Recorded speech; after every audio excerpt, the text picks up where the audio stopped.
अस्सलाम वालेकुम। कुछ दिन पहले अबसार आलम साहब ने बड़ी दिलेरी के साथ लेकिन बड़े धीमे लफ्ज़ों में और तरीके के साथ ये बात बताई कि शंघाई कॉन्फ्रेंस होने वाली है।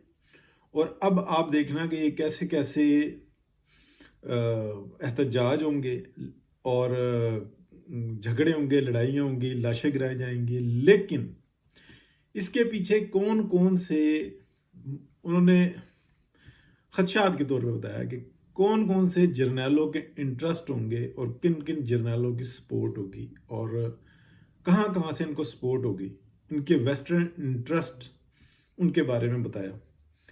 तो मुझे याद आ रही थी तो मैंने कहा कि मैं आपको भी याद कराऊं कि ये कैसे पता लग जाता है इन सहाफ़ियों को कि ऐसा होने वाला है। डेफिनेटली ये मुंसलिक होते हैं और इनका काम होता है ऐसे काम करना।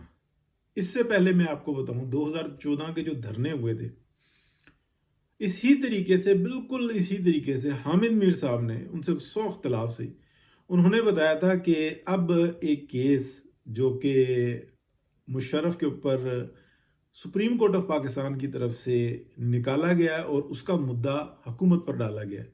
तो आप देखेंगे कि कौन कौन फ्रंट पर आकर लड़ेगा और मकसद जो उनसे है ना मुशर्रफ का सामने होगा, लेकिन पीछे मामला कुछ और होगा। यानी कि दोनों के अंदर एक ही बात मुंसलिक है कि पाकिस्तान एक रास्ता है, सी पैक एक रास्ता है। पाकिस्तान का 60% एरिया जो है वो बिल्कुल उसके ऊपर उनकी टोटल 6% आबादी है, इसलिए कि वहाँ पे ना वो इंडस्ट्री लगा सकते हैं, ना वहाँ पे एग्रीकल्चर कर सकते हैं, और अगर करेंगे तो उनको ज़मीनी रास्ता चाहिए। और जो 40% है वो दूसरी जानिब है, यानी कि सारी जो मेन जो उनके आबादी भी वही है, इंडस्ट्री भी वही है। तो उनको जो ज़मीनी रास्ता चाहिए तो वो पाकिस्तान की तरफ से बनता है जो कुदरती तौर पे है।